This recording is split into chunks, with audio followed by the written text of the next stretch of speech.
Vinícius, como bem o Raimundo colocou, né, é difícil até desejar bom dia, mas como é que foi a sensação, Vinícius? A gente que, como jornalistas, né, nós sabemos, a nossa função é essa, a gente chega, a gente faz a cobertura de vários acidentes, mas esse aí certamente um dos maiores acidentes envolvendo a construção civil na história da Bahia. Como foi para você chegar lá no momento e se deparar com essa tragédia, Vinícius? Bom dia, Marcos. Bom dia, Ana. Bom dia, Raimundo. Bom dia, você de casa. Marcos, olha, a cena é muito triste. Você chegar a um local de trabalho onde as pessoas estavam começando a sua atividade diária e você encontrar ali 9 pessoas mortas em um acidente trágico. A cena foi de tristeza, desolação, ver as famílias chegando, recebendo a notícia em casa. Eu conversei com o filho de uma das vítimas, ele me informou que estava em casa quando uma pessoa ligou informando que teria tido um acidente no trabalho do pai, que ele buscasse informações e alguém chegou a dar o dinheiro do transporte para ele ir até o local e chegando lá ele descobriu que o pai estava morto, era uma das vítimas desse acidente trágico. Olha só como a gente pode acompanhar aí, ó. Esse é o desespero de um filho de um dos trabalhadores. Esse foi o primeiro filho que chegou ao local. Foi o primeiro filho? Esse aí foi o primeiro a chegar, o primeiro familiar a chegar ao local. Ele estava desesperado, depois chegaram, se eu não me engano, 2 irmãos dele, um precisou inclusive ser atendido pelas equipes médicas porque não resistiu e acabou desmaiando.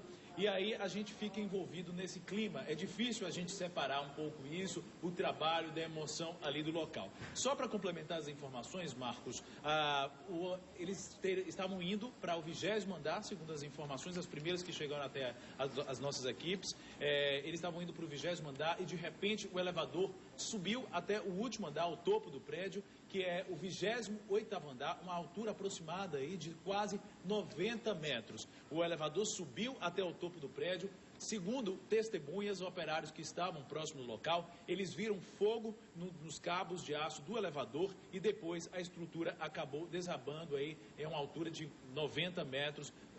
Todas as vítimas, elas tiveram fraturas múltiplas aí no corpo, foi um acidente muito feio. E é importante a gente colocar, como o Vinícius bem destacou, né, desde o balanço geral, às 7h15 da manhã, a gente já está trazendo toda a TV Itapuã essa cobertura jornalística aí desta tragédia. Dos últimos 30 anos, não há um relato parecido de uma tragédia semelhante como essa, que não é a primeira, não é isso, Ana Paula? Essa é a primeira tragédia que envolve construção civil. A gente, a todo instante, todo dia, pelo menos assim, a gente está aqui cobrando e a todo instante a gente informa, a gente noticia casos parecidos, não é isso, Até Aninha? porque a gente vê que cada vez mais o número grande de construções acontece na cidade, acontece no país e acontece aqui em Salvador. Agora, o que assusta é o número de acidentes dessa forma, dessa tragédia, que vem acontecendo com pessoas, acontecendo mortes. Então, eu queria até saber do Raimundo, quando vocês falam desse prejuízo, dessas reclamações, que vocês estão sempre chamando a atenção dessas pessoas, existe, por exemplo, hoje, nessa tragédia que aconteceu, tinha alguma informação, tinha alguma sinalização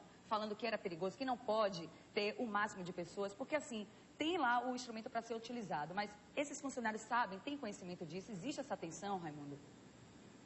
Olha, essa aí é uma obra que a gente sempre faz todas as denúncias. Parece os repórteres que estão aqui presentes, teve lá e viu que é uma obra aberta, totalmente aberta.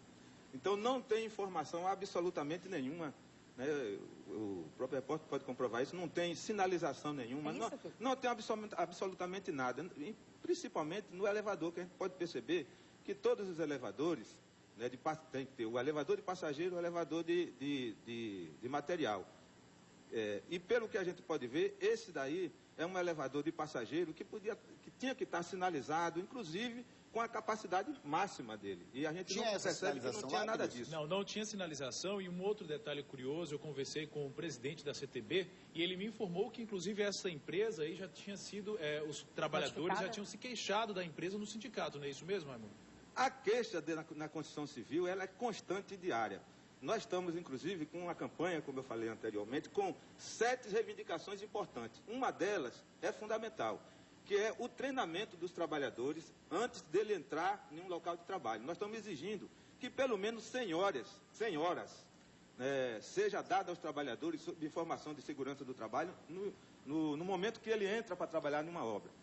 Hoje, praticamente, não é dado quase que nada. Algumas empresas dão 6 horas de informação, básica. Ou seja, não existe um curso. Não existe, as pessoas são pegas, colocadas lá no local de trabalho, no canteiro de obra. São pessoas trazidas do interior que não têm experiência nenhuma, não sabem nem o que é um prédio, e não sabe o que é uma sinalização, não sabe o que é um perigo, nenhum posto de elevador, nenhuma escada, Marcos, nada disso. São colocados para trabalhar imediatamente. Inclusive o que você falou, que é um setor que tem um investimento enorme. Não, só em 2011, a previsão é de quase 2 bilhões de reais. Não é possível que não se pegue uma parte desse dinheiro e invista na qualificação e na segurança, né, das pessoas, dos operários principalmente, porque não dá para a gente começar a cobrar depois que a tragédia acontece. Tem que ter um trabalho de prevenção, porque não é o primeiro acidente não, Aninha. Pois é, Marcos, é uma profissão de risco, gente. A construção civil é apontada como no setor com maior incidência de acidentes de trabalho no país. Só em 2010 foram registrados 472 acidentes em obras, segundo o Ministério do Trabalho. Só em Salvador e região metropolitana foram 108, com 6 mortes. No primeiro semestre de 2011, já houve 58 acidentes, com 6 mortos na capital do estado. As causas mais comuns são quedas de andames, choque elétrico e soterramento. Acompanhe. Em outros casos, os operários são atingidos por algum objeto, como em maio deste ano. José Marcos Conceição, de 45 anos, e Sandro Nunes Santos, de 29, foram atingidos por barras de ferro que despencaram de uma grua. O metal caiu de uma altura de 25 metros. Os trabalhadores morreram na hora. Em setembro de 2010, outra tragédia. Um guindaste desabou em cima de 2 homens na construção de um prédio na Avenida Paralela, também em Salvador.